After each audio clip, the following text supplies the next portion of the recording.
तरीके से। तो ये जो ट्यूब जा रही है इसको हम कहते हैं पॉलन ट्यूब, और पॉलन ट्यूब को रास्ता कौन देता है? आपका स्टाइल। सिर्फ कार्पेल मौजूद होगा, तो जिसके अंदर सिर्फ स्टेमिन मौजूद होगा उसको हम बोलेंगे स्टेमिनेट प्लांट, जिसके अंदर कार्पेल मौजूद होगा उसका हम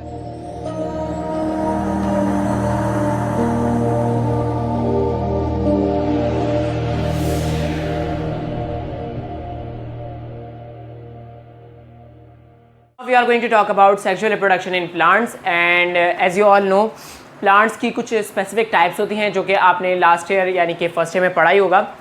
मैं सिर्फ एक ब्रीफ आपको इंट्रोडक्शन दूंगा उसका कि कौन कौन सी टाइप्स होती हैं और हम किस तरीके की रिप्रोडक्शन की आज बात करेंगे।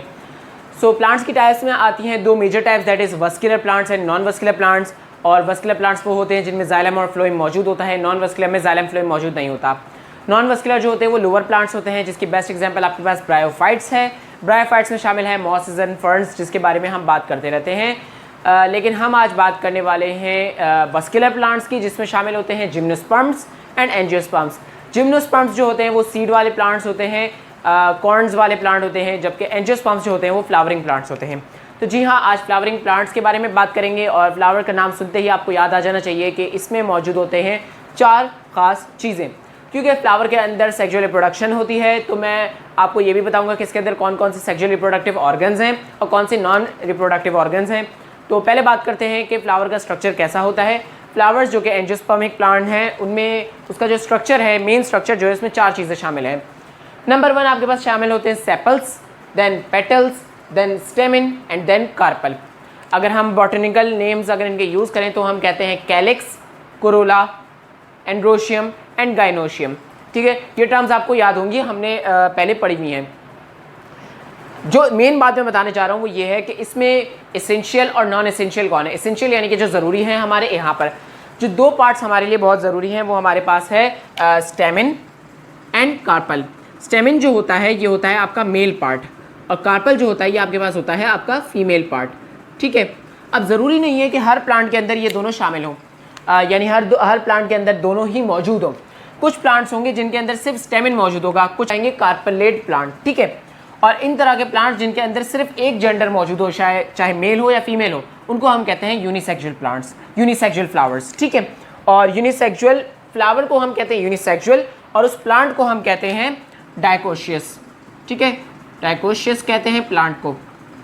इसके अलावा अगर कोई ऐसा प्लांट है जिसके अंदर स्टेमिन भी मौजूद है, कार्पल भी मौजूद है, यानी कि मेल फीमेल दोनों पार्ट मौजूद है, तो इस तरह के फ्लावर को हम कहते हैं बाइसेक्सुअल फ्लावर, और इस तरह के प्लांट को हम कहते हैं मोनोइशियस प्लांट। ठीक है, तो ये टर्म्स जो थी ये मैंने सोचा आपको मैं बता दूं ताकि आपको याद रहे अगर एग्जाम से आपसे पूछ ली जाए। Now we are going to talk about कि रिप्रोडक्शन होती क्या है और रिप्रोडक्शन किस तरीके से होती है इसमें सेक्सुअली। एंड क्योंकि अब आप देख लें मेल और फीमेल पार्ट है तो जाहिर है इसमें शामिल होंगे आपके पास गैमीट्स। ठीक है, क्या शामिल होंगे? गैमीट्स। और जब भी गैमीट्स शामिल होते हैं तो होती क्या है? फर्टिलाइजेशन। और जब फर्टिलाइजेशन होती है तो आपके पास क्या होता है? आपके पास जाइगोट फॉर्म होता है और फिर एम्ब्रियो बनता है उससे। तो ये सारा जो प्रोसेस है ये शामिल होता है सेक्सुअल रिप्रोडक्शन में। मैंने कुछ टर्म्स यहाँ पे लिखी है, pollen grain, pollination, self pollination, cross pollination and pollen tube. सब में पॉलन पॉलन पॉलन है। तो ये क्या टर्म्स होती हैं ये मैं डिस्कस करूँगा जब मैं इसके बारे में बात कर लूँगा यहाँ पर। ठीक है, अच्छा अब हम बात करते हैं इंडिविजुअली। सबसे पहले मैं बात करता हूँ आपके पास एंड्रोशियम की। ठीक है, जिसका दूसरा नाम क्या है? नॉर्मल नेम उसका क्या है? स्टेमिन। ठीक है, अब ये जो स्टेमिन है ये मेल पार्ट होता है। इसमें शामिल होती है दो चीज़ें, इसको कहते हैं हम फिलामेंट, ठीक है, और इसको हम कहते हैं एंथर। अब आप देख सकते हैं एंथर जो है वो बायलोब्ड होता है। ठीक है, लेकिन कुछ प्लांट्स ऐसे होते हैं जिसमें बायलोब्ड नहीं भी होता। अब एंथर की जो अपर सरफेस है उस पर आपके पास होते हैं पॉलन ग्रेन्स, या आगे आपके पास पॉलन ग्रेन। अब पॉलन ग्रेन क्या चीज़ होती है? पॉलन ग्रेन बेसिकली होते हैं आपके पास मेल गैमीट्स। ठीक है, और पॉलन ग्रेन बनते कैसे हैं? मेल, असल में ये पॉलन ग्रेन्स जो हैं, पॉलन ग्रेन्स, इसको हम कहते हैं मेल गैमेटोफाइट या मेल गैमीट्स कह लें आप। ठीक है, अब ये मेल गैमीट्स बनते कैसे हैं तो मैं इसके बारे में अभी आपको बताऊंगा आगे जाके, थोड़ा सा आगे जाके, कि डेवलपमेंट ऑफ मेल गैमीट्स कैसे होती है and development of female gametes कैसे होती है, जिसके बारे में अभी डिस्कस कर रहे हैं हम आगे। तो आपको यहाँ तक समझ आ गया, एक फिलामेंट होता है, एक एंथर होता है, एंथर के ऊपर पॉलन ग्रेन्स होते हैं। इसके अलावा आपके पास ये पार्ट आपको नजर आ रहा है कार्पल का। ठीक है, तो कार्पल का पार्ट यहाँ पे मैं बना देता हूँ। यहाँ पे कार्पल में तीन चीज़ें शामिल है बेसिकली। कार्पल में पहला आपके पास अपर पार्ट जो है कार्पल का, इसको हम कहते हैं स्टाइल। अब आप देखें कितने स्टाइल से है ना ये, इसीलिए इसको कहते हैं हम स्टाइल, ठीक है। सॉरी, ये पार्ट होता है स्टिग्मा, ठीक है। जो दूसरा पार्ट होता है इसको हम कहते हैं स्टाइल, और जो नीचे आपके पास ये गोल सा राउंड सा पार्ट जो लग रहा है आपको, ये आपके पास है ओवरी। तो 3 पार्ट्स हैं आपके पास, आपके किसके, कार्पल के, जिसको हम गाइनोशियम भी कहते हैं, जो कि फीमेल पार्ट है। अब इसमें क्या होता है, एक स्टिग्मा, स्टाइल एंड ओवरी। अब पॉलिनेशन क्या होती है, सेल्फ पॉलिनेशन क्या होती है, क्रॉस पॉलिनेशन क्या होती है, अब इन तीनों को डिस्कस करते हैं। देखें, आपके पास एंथर पे क्या मौजूद होते हैं, पॉलिन ग्रेन्स, ठीक है। ये होते हैं मेल गैमीट्स। कोई बर्ड तो नहीं, कोई फ्लाई या कोई हवा के थ्रू जब ये उड़कर एंथर यहाँ के पॉलिन ग्रेन्स यहाँ से उड़ के या तो स्टेमिन पे आ जाएं, किस पे आ जाएं, स्टिग्मा पे आ जाएं, सॉरी, पॉलिन ग्रेन्स जब स्टिग्मा पे आ जाएं तो इसको हम कहते हैं पॉलिनेशन। क्यों? क्योंकि जब ये स्टिग्मा पे आते हैं तो ये जाते हैं अंदर और यहाँ पे जाते हैं ओवरी के पास। अब ओवरी में क्या चीज़ मौजूद है, ओवरी में मौजूद है ओव्यूल, और उसके अंदर मौजूद है एम्ब्रियो सैक, और एम्ब्रियो सैक के अंदर मौजूद होता है आपके पास एग। अब आपको याद आया एग क्या होता है, एग हम कहते हैं फीमेल गैमेट्स को। तो एग आपके पास बेसिकली है फीमेल गैमेट। अब आप सवाल पूछेंगे भाई ये बनता कैसे है, फीमेल गैमेट कैसे बनता है, तो मैं आपको वही वाला जवाब दूंगा कि जैसे मेल गैमेट बनता है उसी तरह फीमेल गैमेट बनने का भी एक तरीका होता है, जिसको मैं development of male and female gametophyte में आगे एक्सप्लेन करने वाला हूँ। लेकिन अभी के लिए आप इतना समझ लें कि ये जो स्टिग्मा पे आते हैं पॉलिन ग्रेन अंदर जाते हैं यहाँ से स्टाइल के थ्रू, और यहाँ जाके ओवरी में किसके पास चले जाते हैं, फीमेल गैमेट्स के पास। अब आप याद रखें हमेशा जब भी मेल और फीमेल गैमेट्स मिलते हैं तो क्या होती है, फर्टिलाइजेशन होती है, और फर्टिलाइजेशन के बाद क्या होता है, जाइगोट बनता है, ठीक है। ये बात आपको अब तक समझ आ चुकी है। अब यहाँ पे क्या पॉइंट रह गया, सेल्फ पॉलिनेशन, क्रॉस पॉलिनेशन। अब पॉलिनेशन तो समझ आ गई, क्या हुआ, जो पॉलिन ग्रेन्स हैं वो जब स्टिग्मा के अंदर चले जाएं, ये पॉलिनेशन है। अगर तो सेम फ्लावर के एंथर से सेम फ्लावर के आपके पास स्टिग्मा पे पॉलिन ग्रेन्स चले जाएं, या तो सेम फ्लावर हो या तो उसी प्लांट का कोई और फ्लावर हो, ठीक है। एक प्लांट के अंदर 2-3 फ्लावर्स होते हैं ना, तो उसी प्लांट के दूसरे किसी फ्लावर के ऊपर चला जाए और वहां जाके रिप्रोडक्शन कर दे या वहां जाके फर्टिलाइजेशन कर दे, इस टाइप की पॉलिनेशन को हम कहते हैं सेल्फ पॉलिनेशन, यानी खुद के ऊपर पॉलिनेशन कर लिया। Another pollination is cross pollination, जब यहां से उड़कर किसी दूसरे प्लांट के फ्लावर पे जाके कर दे, क्या कर दे, फर्टिलाइजेशन करे, तो उसको हम कहते हैं क्रॉस पॉलिनेशन। इजी। अच्छा, लास्ट चीज जो आपके पास लिखी हुई है पॉलन ट्यूब। अब पॉलन ट्यूब क्या होती है, जब भी आपके पास पॉलन ग्रेन्स जो हैं वो यहाँ पर आते हैं किसके ऊपर, स्टिग्मा के ऊपर, ठीक है। तो जब यहाँ पे आते हैं एक न्यूक्लियस की तरह आते हैं और इसके अंदर से एक ट्यूब निकलती है, वो ट्यूब जो है वो अंदर इनसाइड जाके इन्वेजिनेट कर जाती है, नीचे तक चली जाती है, ठीक है। कहाँ तक चली जाती है, यूं घूम के आपके पास यहाँ पर आती है ओवरी के पास, इस तरीके से।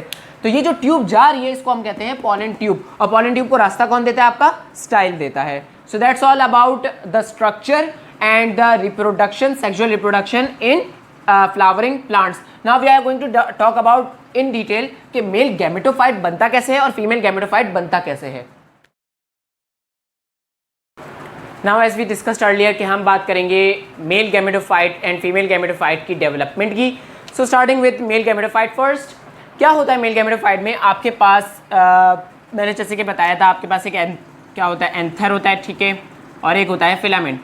अब एंथर जो है यहाँ पे मौजूद होते हैं आपके पास पॉलन सैक्स, ठीक है। इन पॉलन सैक के अंदर मौजूद होता है 2n। अब 2n का मतलब क्या है, डिप्लॉयड सेल। आपको याद होगा स्पोरोफाइट और गैमेटोफाइट का अल्टरनेशन ऑफ जनरेशन, आपने फर्स्ट ईयर में पढ़ा होगा किंगडम एनिमेलिया के अंदर। स्पोरोफाइट में क्या होता है, स्पोरोफाइट का काम होता है डिप्लॉयड सेल रखना, 2n रखना। स्पोरोफाइट कभी कभी डोमिनेंट होता है, कभी गैमेटोफाइट डोमिनेंट होता है, ठीक है। तो क्या होता है, जब स्पोरोफाइट डिप्लॉयड होता है और उसकी मियोसिस हो जाती है, तो मियोसिस के बाद वो चेंज हो जाता है गैमेटोफाइट में, क्योंकि अब इसके पास जो सेल्स होते हैं वो होते हैं एन, यानी कि हैप्लॉइड सेल्स। और फिर हैप्लॉइड सेल जो है वो आगे जाके क्या करता है, फर्टिलाइजेशन करता है। फर्टिलाइजेशन करने के बाद एक न्यू प्लांट ग्रो होता है, और जो न्यू प्लांट ग्रो होता है तो वो स्पोर्स बनाता है और फिर से ये बन जाता है स्पोरोफाइट। तो स्पोरोफाइट से गैमेटोफाइट और गैमेटोफाइट से बनता है स्पोरोफाइट। तो ये है ऑल्टरनेशन ऑफ जनरेशन। तो बेसिकली यही हो रहा है कि पॉलन सैक जो था, जो 2n था, वो पहले स्पोरोफाइट की कंडीशन में था, ठीक है, स्पोरोफाइट वाला प्लांट था, स्पोरोफाइट वाली जनरेशन में था।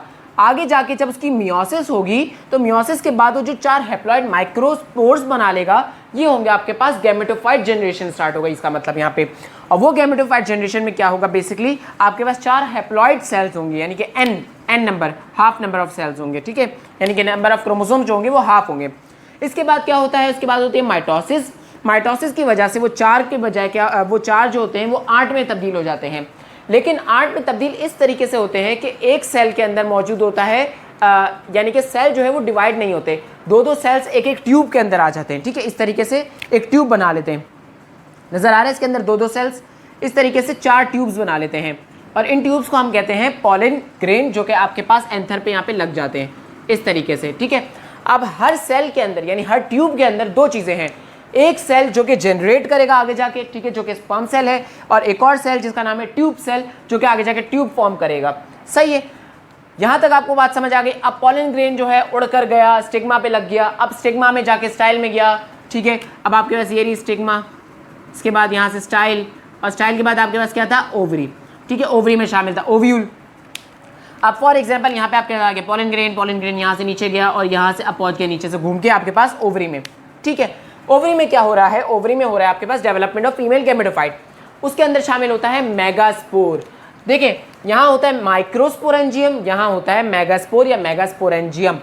ये भी स्पोरोफाइट वाली कंडीशन में फिलहाल 2n है क्योंकि डिप्लॉइड है।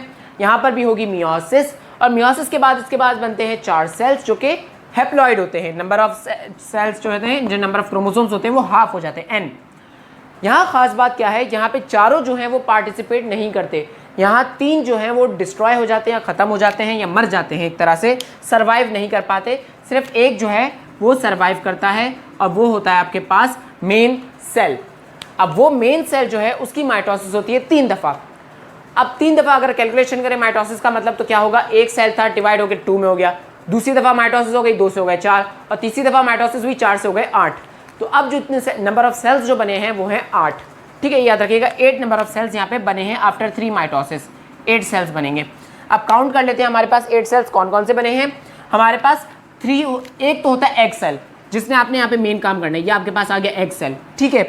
इसके अलावा आपके पास 3 एंटीपोडल सेल्स, एंटीपोडल सेल्स होते हैं यहाँ पे ऊपर वाली साइड पे, 1 2 3 एंटीपोडल सेल्स। इसके अलावा 2 पोलर न्यूक्लियाई। पोलर न्यूक्लियाई क्यों है, क्योंकि ये एक ही सेल होता है जिसके अंदर शामिल होते हैं 2 न्यूक्लियाई, तो इसको जो इसकी डिवीजन है वो पूरी कंप्लीट तरीके से नहीं हुई होती, इसलिए इसको कहते हैं पोलर न्यूक्लियाई। इसके अलावा 2 सिनर्जिड सेल्स भी मौजूद होते हैं, जो कि यहाँ पे नीचे की तरफ मौजूद होते हैं, इस तरीके से 2 सेल्स मौजूद होते हैं।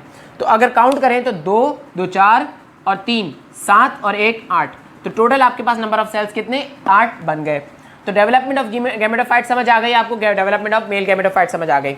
अब देखें स्पर्म जो है, जो आपने एग सेल जो था, जो आपका स्पर्म सेल था, जो कि मेल सेल था, मेल गैमेट था, वो यहाँ आके किसके साथ रिएक्शन करेगा, एग के साथ करेगा, ठीक है।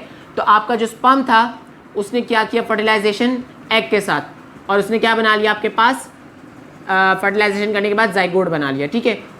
इसको हम कहते हैं, ये जाइगोट जो बनता है ये बनता है ओव्यूल में, ठीक है, और आगे जाके ये ओव्यूल आपके पास बनाएगा सीड, ठीक है, ये बात याद रखनी है। एक और चीज़, आपके पास 2 पोलर न्यूक्लियाई थे, और आपके पास इसमें एक और सेल भी मौजूद था, ठीक है, जो कि ट्यूब सेल था। वो ट्यूब सेल जो है वो इस 2 न्यूक्लियाई के साथ रिएक्ट करता है, ठीक है। ये मैं कहाँ पे बनाऊँ, मैं यहाँ बना देता हूँ। ये जो 2 पोलर न्यूक्लियाई थे, ठीक है, इन पोलर न्यूक्लियाई के साथ एक ट्यूब सेल जो है वो मिल जाता है, और जब ये दोनों मिलते हैं तो ये बनाते हैं आपके पास एक एंडोस्पर्म, ठीक है, एंडोस्पर्म बनाते हैं। अब ये एंडोस्पर्म क्या है और ये प्रोसेस क्या कहलाता है, क्योंकि 2 + 1 हुआ है तो आपके पास ये जो एंडोस्पर्म है ये 3n होगा, यानी कि ट्रिप्लॉइड सेल बना है, और इसको हम कहते हैं डबल फर्टिलाइजेशन। डबल फर्टिलाइजेशन इसलिए कहते हैं क्योंकि पहली फर्टिलाइजेशन यहाँ हुई है, दूसरी यहाँ हुई है। अभी जो एंडोस्पर्म है इसका बेसिकली काम ये है कि ये न्यूट्रिएंट्स प्रोवाइड करता है किसको, मेन एग सेल को, मेन ओव्यूल सेल को, ठीक है। इसका और कोई काम नहीं है, इसका कोई रिप्रोडक्शन में काम नहीं है, इसका सिर्फ ये काम है कि इसको नरिशमेंट देना होता है। अच्छा, ओव्यूल मौजूद है आपके पास कहाँ पे, ओवरी के अंदर। तो ये रहा आपका ओव्यूल, ठीक है, और उसके बाहर होती है ये ओवरी। अब जाहिर है अब आपको देख के समझ आ गया होगा, क्योंकि सीड जो होता है वो सेंटर में होता है, और सीड के बाहर क्या होता है, फ्रूट होता है। तो ओवरी जो है वो गिव राइज करती है आगे जाके फ्रूट को। So that is how your reproduction goes on.